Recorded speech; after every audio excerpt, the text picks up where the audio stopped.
सात्संगतची प्रेमाने बोलूया. धन निरंकारची सात्संगतची आपण आध्यात्मिक चिंतनावरती वेगवेगळे विषय घेत आहोत. तर आज आपण एक विषय घेणार आहोत. तो विषय खूप सुंदर आहे. त्या विषयाचं नाव आहे की जेव्हा आपलं मन ह्या निरंकार प्रभू परमात्म्यामध्ये म्हणजेच ह्या परमेश्वरामध्ये एकाग्र होतं तेव्हा का चमत्कार का घडतात, त्याच्या पाठीमागे काय कारणे असू शकतात किंवा चमत्कार कसे घडतात ते आपण पाहूयात. तर आपल्या जीवनामध्ये वैज्ञानिक पद्धतीने, आध्यात्मिक पद्धतीने आणि संतांच्या वेगवेगळ्या उदाहरणांच्या माध्यमातून आपण हे समजून घेण्याचा प्रयत्न करू. सात्संगतजी, आज मी तुम्हाला अत्यंत गूढ आहे, रहस्यमय आहे आणि सूक्ष्म आहे असा प्रश्न आपण समजून घेत आहोत की जेव्हा आपलं मन परमात्म्यामध्ये एकाग्र होतं तेव्हा खरोखर काय घडतं. तर हा प्रश्न केवळ धार्मिक नाही आहे, आध्यात्मिक नाही आहे, तर वैज्ञानिक आहे, मानसिक आहे, आध्यात्मिक आणि संतांच्या अनुभवांवर आधारित आहे. आपलं हे जे मन आहे ते परमात्म्यामध्ये एकाग्र झालं की मन बदलतं, मेंदू बदलतो, ऊर्जा बदलते आणि शेवटी माणूस बदलतो. कारण आपली जी आत्मा आहे या आत्म्याभोवती एक ओरा आहे, आत्म्याचा एक ओरा आहे, आत्म्याचा प्रकाश आहे. आणि हा आत्म्याचा प्रकाश पॉवरफुल होण्यासाठी, ओरा पॉवरफुल होण्यासाठी आपल्याला हे परमात्म्यावरती मन एकाग्र करणं फार गरजेचं आहे. आज आपण या व्हिडिओमध्ये विज्ञानापासून ते संतांपर्यंत आणि मनापासून परमात्म्यापर्यंत हा जो विषय आहे तो विषय सूक्ष्म लेवलला समजून घेऊयात. तर याच्यामध्ये आपण जो पहिला भाग पाहणार आहे तो म्हणजे वैज्ञानिक बदल. जेव्हा आपण परमात्म्याच्या आठवणीमध्ये असतो, परमात्म्याशी आपण एकाग्र असतो, त्यावेळी आपल्यामध्ये वैज्ञानिक बदल काय होतात ते आपण समजून घेऊयात. त्याच्यामध्ये जो पहिला आहे तो म्हणजे आपली निर्णय शक्ती तीव्र होते. जेव्हा आपण जप करतो, ध्यान करतो, नामस्मरण करतो, त्यावेळी परमात्म्याच्या नामामध्ये लीन होतो, तेव्हा मेंदूचा सर्वात महत्त्वाचा भाग सक्रिय होतो. त्यालाच प्रीफ्रंटल कॉर्टेक्स असे म्हणतात. की जो प्रीफ्रंटल कॉर्टेक्स हा जो भाग आहे तो म्हणजे आपली एकाग्र शक्ती, फोकस. आपण एखाद्या गोष्टीवरती जेव्हा फोकस करतो तर त्याच्यासाठी जी शक्ती हवी आहे ती परमात्म्याच्या स्मरणामध्ये आपल्याला प्राप्त होते. त्याच्यानंतर न्यायबुद्धी. कधीकधी आपल्याला काय योग्य आणि काय अयोग्य हे सुद्धा आपल्याला समजत नाही. मग योग्य त्या गोष्टीने आपला निर्णय असावा, योग्य त्या गोष्टीने आपण न्याय दिला जावा, त्याच्यासाठी योग्य गोष्टींकडे आपल्याला जेव्हा आपलं बोट जातं. कारण कधीकधी आपल्या जीवनामध्ये बघा आपण कन्फ्यूज असतो. कधीकधी एखादा व्यक्ती आपल्या जीवनामध्ये येतो आणि आपल्याला सहज फसवून जातो, परंतु जो परमात्म्याच्या स्मरणामध्ये असतो त्याची जी बुद्धी आहे ती योग्य निर्णय देते. म्हणून जी योग्य निर्णय क्षमता आहे ती परमात्म्याच्या स्मरणामध्ये आपल्याला प्राप्त होते आणि आपण योग्य त्या गोष्टीचा न्यायनिवाडा करतो. निर्णय शक्ती आपल्याला प्राप्त होते आणि भावनांचं व्यवस्थापन, ज्याला आपण नियंत्रण म्हणतो. कारण आपल्याला आपल्या मनामध्ये ज्या निगेटिव्ह भावना आहेत की ज्या आपल्याला कळतात की ह्या त्रासदायक आहेत, याच्यामुळे आपलं नुकसान होतं आहे, क्रोध आला की नुकसान होतं आहे, आपण लोभाची भावना ठेवली की आपण दुःखी होतो आहे, हतबल होतो आहे, त्याच्यामुळे आपल्याकडून वेगवेगळी पापकर्मे घडत आहेत आणि आपल्याला त्याच्यामुळे अस्वस्थ होतं आहे, दुःखी होतो आहे आपण, हे सगळं आपल्याला माहीत आहे. पण ती शक्ती मात्र आपल्यामध्ये नसते.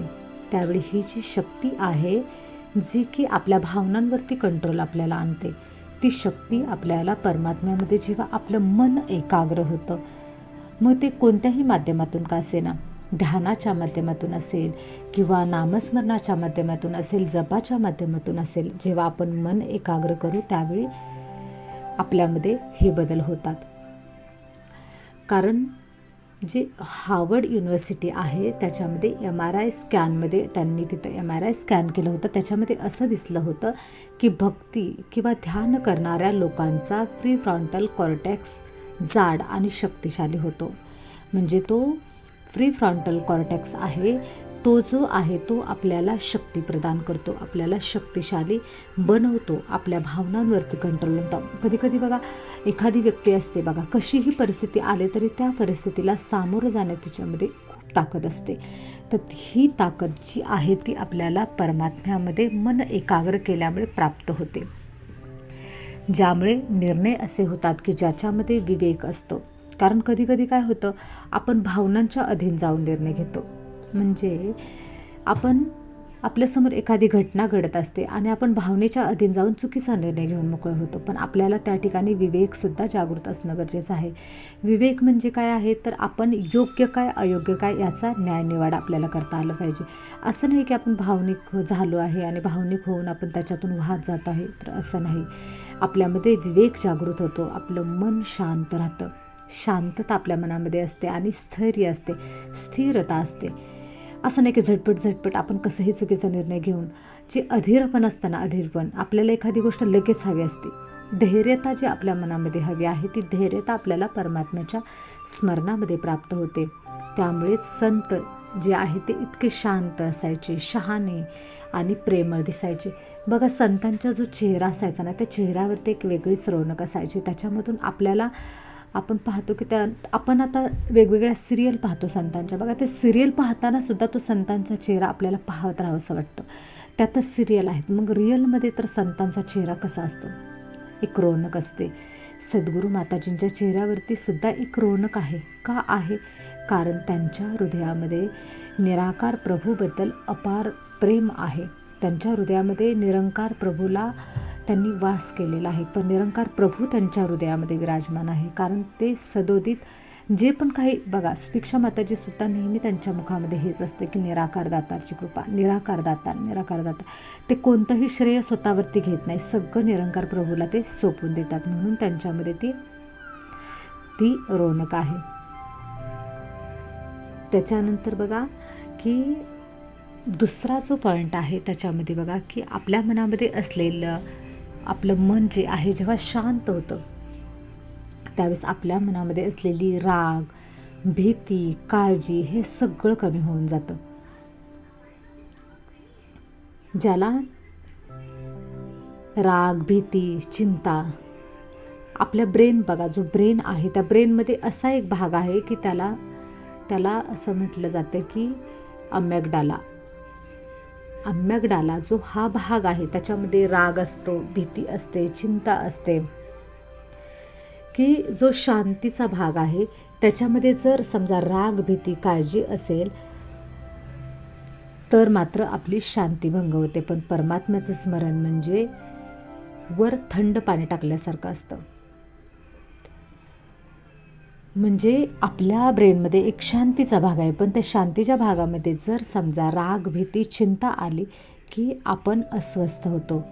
परंतु हा जो आपण जेव्हा परमात्म्याच्या स्मरणामध्ये असतो, परमात्म्याच्या आठवणीमध्ये असतो, त्याच्याशी आपलं मन जेव्हा एकाग्र होतं, त्यावेळी जणू आपल्या ह्या राग, भीती, चिंतारूपी जी अग्नी जळत असते आपल्यामध्ये, त्या अग्नीवरती पाण्याचं शिंतोडा टाकल्यानंतर जसं थंड पाणी टाकल्यानंतर ती आग विझते, तसं परमात्म्याच्या स्मरणामध्ये आपलं घडतं की ते राग, भीती, चिंतारूपी जी अग्नी आहे ती अग्नी विझायला त्या ठिकाणी मदत होते.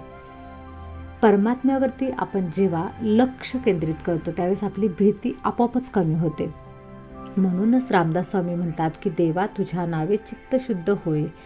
जेव्हा आपण परमात्म्याचं नाव घेतो, त्याच्या आठवणीमध्ये राहतो, आपण त्याच्याविषयी ध्यानधारणा करतो, त्यावेळेस आपोआपच आपलं चित्त शुद्ध होत जातं. आणि चित्त शुद्ध असल्याचं लक्षण काय आहे, तर आपलं मन हे शांत असतं, त्याच्यामध्ये प्रचंड धैर्य येतं. तर धैर्य जर जेव्हा आपल्यामध्ये येईल ना, अधीरपण नसेल, आपल्याला घाई नसेल कुठल्याही गोष्टीची, मला लगेच मिळालं पाहिजे, लगेच नाही, सहज अवस्था ज्याची जे निर्माण होईल ना, तर हे कशाचं, शांत असल्याचा एक परिणाम आहे. आता आपण तिसरं पाहूयात की ट्रेस हार्मोन्स आहेत. बघा आपल्यामध्ये ट्रेस हार्मोन्स आहेत, त्याच्यामध्ये म्हणजे आपला जो ब्रेन आहे त्याच्या ब्रेनमध्ये हॅप्पी हार्मोन्स असतात, तसेच स्ट्रेस हार्मोन्ससुद्धा असतात. की आपल्यामध्ये ट्रेस निर्माण करणारे जे हार्मोन्स आहेत त्याच्यामध्ये आहे की बघा कार्टिसोल नावाचा जो एक हार्मोन्स आहे की तो काय करतो, आपल्यामध्ये चिंता तणाव निर्माण करतो, आपल्याला स्ट्रेस देतो. परंतु जेव्हा आपण त्याच्यामुळं काय होतं, जे कार्टिसोल नावाचा जो हार्मोन्स आहे तो आपल्या अधिक विचारामुळे, आपण जेव्हा अधिक विचार करतो, जेवढा विचार करायला पाहिजे त्याच्यापेक्षा जास्त विचार करतो, त्यावेळेस आपल्यामध्ये कार्टिसोल नावाचा हार्मोन्स तयार होतो, जो की आपल्याला विकारांमुळे तयार होतो. पण त्याच्यामुळे आज लोकांना ॲनेक्झायटी, डिप्रेशन, रेस्टलेस याचं कारण काय आहे, तर उच्च कार्टिसोल आपल्यामध्ये ब्रेनमध्ये कार्टिसोल नावाचा जो स्ट्रेस हार्मोन्स आहे तो वाढतो आहे. त्याच्यामुळे आपल्याला डिप्रेशनसारखे आजार, रेस्टलेससारखे, ॲनेक्झायटीसारखे आजार आपल्याला उद्भवतात. पण जेव्हा आपण ध्यान करतो, जप करतो, नामस्मरण करतो, त्यावेळेस आपला कार्टिसोल नावाचा जो स्ट्रेस हार्मोन्स आहे तो हळूहळू कमी व्हायला सुरुवात होतो. युनिव्हर्सिटी ऑफ विस्कॉन्सिन त्यांनी हे सांगितलेलं आहे की 30 ते 40% कार्टिसोल हार्मोन्स जो आहे तो ध्यान जप केल्यावरती कमी होतो. म्हणून संत नेहमी प्रसन्न, हसतमुख असायचे.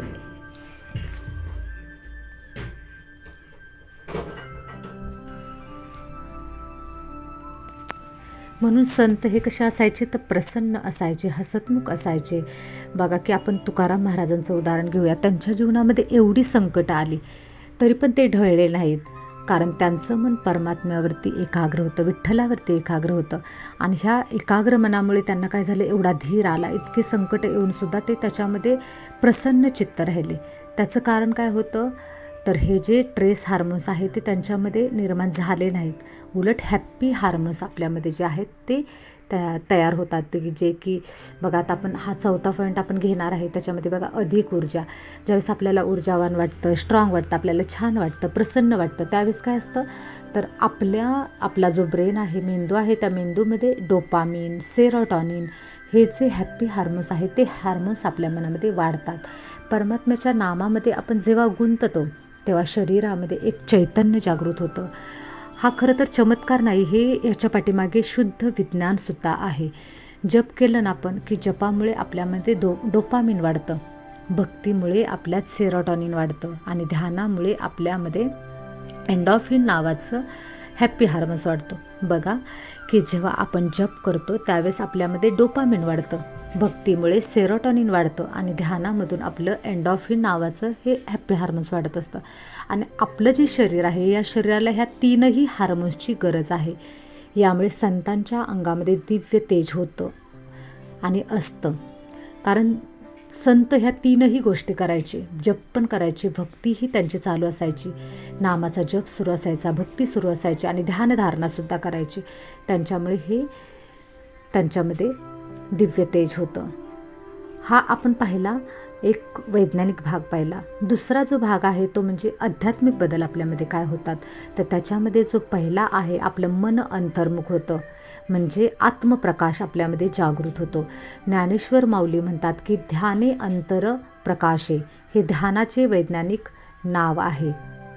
गॅमा ब्रेनवेव्ज, म्हणजे आपल्या ध्यानामुळे आपल्या अंतःकरणामध्ये प्रकाश तयार होतो. म्हणजेच काय, तर गॅमा ब्रेनवेव्ज तयार होतात की ज्या उच्च कोटीच्या आहेत, ज्या हाय लेवलची वेव्ज आहेत, त्या वेव्ज आपल्या ब्रेनमध्ये तयार होतात. मन परमातीत झाले की अज्ञानाचा अंधार नाहीसा होतो, मन स्पष्ट होतं, अंदाज, शंका, भीती हे सगळं आपल्यामधलं हरवून जातं. दुसरं काय होतं, तर अहंकार वितळतो. जेव्हा आपल्या हृदयामध्ये प्रेम जागृत होतं तेव्हा अहंकार वितळतो आणि प्रभूच्या स्मरणामध्ये आपल्यामध्ये शुद्ध प्रेम जागृत होतं. तुकाराम महाराज या ठिकाणी म्हणतात की आम्हा घरी धन शब्दांची चरतणे, जेव्हा मन एकाग्र होतं, अहंकार कमी होतो, तेव्हा नम्रता जास्त आपल्यामध्ये जागृत होते आणि परमात्मा सर्वांच्यामध्ये आपल्याला दिसायला लागतो. तेव्हा आपण स्वतःच प्रेम बनून जातो. आपल्या स्वतःमध्ये सुद्धा आपल्याला परमात्म्याची अनुभूती व्हायला सुरुवात होते आणि इतरांमध्ये सुद्धा परमात्म्याचं अस्तित्व आपल्याला जागृत व्हायला सुरुवात होते आणि त्याच्यामुळे आपल्यामध्ये प्रचंड प्रेम जागृत होतं. तिसरं जे आहे ते काय होतो फायदा, तर कर्मशक्ती शुद्ध होते, पुण्य वाढतं आपलं, म्हणजे कर्म आपण शुद्ध करतो. रामदास स्वामींचा जप, श्रीराम जय राम जय जय राम, त्यामुळे त्यांची कर्मशक्ती इतकी स्वच्छ झाली की संपूर्ण महाराष्ट्राला मार्गदर्शन करणारं व्यक्तिमत्व ते तयार झालं. मन जितकं परमात्म्यामध्ये, जीवन तितकं पवित्र असतं आपलं. जितकं प्रभू स्मरणामध्ये आपण असू ना, तितकं आपलं मन हे शुद्ध असतं, पवित्र असतं. आणि शुद्ध आणि पवित्र मनामध्येच आपल्याला खूप आनंद प्राप्त होतो. जेव्हा आपण परमानंदाच्या स्थितीमध्ये असं आपण म्हणतो ना भक्तीमध्ये, की परमानंदाची स्थिती प्राप्त झाली. मग ही जी परमानंदाची स्थिती आहे, त्यावेळी आपल्या ब्रेनमध्ये सर्व हॅप्पी हार्मोन जागृत होतात, की जे आपण वरती पाहिले अगोदर आपण जे पाहिले ना, त्याच्यामध्ये ते जे हॅप्पी हार्मोन्स आहेत ते आपल्याला कशामुळे जागृत होतात, तर परमात्म्याच्या स्मरणामध्ये जागृत होतात. चौथा जो फायदा आहे तो अंतर्ज्ञान जागतं, योग्य मार्ग मिळतो आपल्याला. नामदेव महाराजांच्या वैकुंठ अनुभवामागे त्यांची अंतर्मुख एकाग्रता होती. आपल्याला अंतर्मुख आपल्यामध्ये स्थिती आहे, एकाग्रतेची जी स्थिती आहे ती एकाग्रता आपल्याला कशामुळे वाढते, तर परमात्म्याच्या स्मरणामध्ये वाढते. मन जितकं परमातीत तितकं भविष्य दाखवणारा अंतर्प्रकाश आपल्या हृदयामध्ये जागृत होतो. परिस्थितीतील स्थैर्य, कुठलीही परिस्थिती येऊ द्या, कशाही परिस्थितीमध्ये आपल्या मनामध्ये सहज भाव जागृत झाला पाहिजे, स्थिरता प्राप्त झाली पाहिजे. तर ती स्थिरता प्रभूच्या स्मरणामध्ये प्राप्त होते. एकनाथ महाराज कोणी जरी त्यांच्या अंगावरती घाण फेकली किंवा त्यांच्या अंगावरती थुंकले तरी पण ते शांत राहिले. तर हे काय चमत्कार नव्हतं, तर त्यांच्या मनाच्या अंतर्गत शक्तीचं ते दर्शन होतं. तिसरा भाग आहे बघा, की संतांची आपण उदाहरणे त्याच्यामध्ये पाहूयात, की तुकाराम महाराज दुःखातून दिव्यता, त्यांची गुरे नेली, त्यांचा सगळा व्यापार सगळा संपला, कुटुंब त्यांचं उद्ध्वस्त झालं, पण त्यांच्या मनामध्ये एक गोष्ट राहिली, ती म्हणजे परमात्म्यावरील एकाग्रता. यातूनच अभंगाचा अमर दरवाजा खुला झाला. त्यांनी जे लिहिलं ते त्यांनी बघितलं. ज्ञानेश्वर महाराजांच्या बाबतीत पाहिलं तर ते 16व्या वर्षी त्यांना परमज्ञान प्राप्त झालं. तर विचार करा की मन पूर्ण एकाग्र झालं की वयमुद्दा अजिबात नसतं. हे ज्ञानेश्वर माऊलींनी आपल्याला दाखवून दिलं. त्यांना विश्वाचे अक्षर कळले. एवढे छोटं वय होतं त्यांना, पण एवढं दिव्य ज्ञान त्यांच्यामध्ये प्राप्त झालं. तर ती कशाचा चमत्कार होता, तर प्रभू स्मरणाचा चमत्कार होता. त्यांना विश्वाचे अक्षर कळले, विश्वज्ञान झालं, की त्यांचे शब्द आजही जिवंत आहेत, कारण ते शब्द परमात्म्याने त्यांच्याकडून लिहून घेतलं होतं. आणि ते स्वतः म्हणतात आहे की हे सगळं प्रभूने करून घेतलेलं आहे. ते स्वतःवरती ते येऊन देत नाहीत, कारण ती प्रभूची ताकद आपल्यामध्ये तेव्हा जागृत होते. नामदेव महाराजांनी भक्ती इतके एकाग्र केले की विठ्ठलनाथ स्वतः त्यांच्यासाठी दरवाजा उघडून उभा राहिले. रामदास स्वामींचं पाहिलं तर 12 वर्षे त्यांनी पर्वतावर जप केला. मन त्यांनी अविचल ठेवलं. याच मनाने त्यांनी शिवाजी महाराजांना सुद्धा घडवलं. चोखा मेळाचं आपण पाहिलं तर बघा, की ज्यांच्या घरात भाकरीसुद्धा नव्हती, ते परमात्म्यावर इतके लीन होते की कायम आनंदात राहत होते. म्हणजे आनंदी राहण्यासाठी कुठे घरामध्ये छान छान असावं लागतं, पैसा अडका, खाणं पिणं ह्या सगळ्या गोष्टी असल्या की आनंद मिळतो का, तर नाही.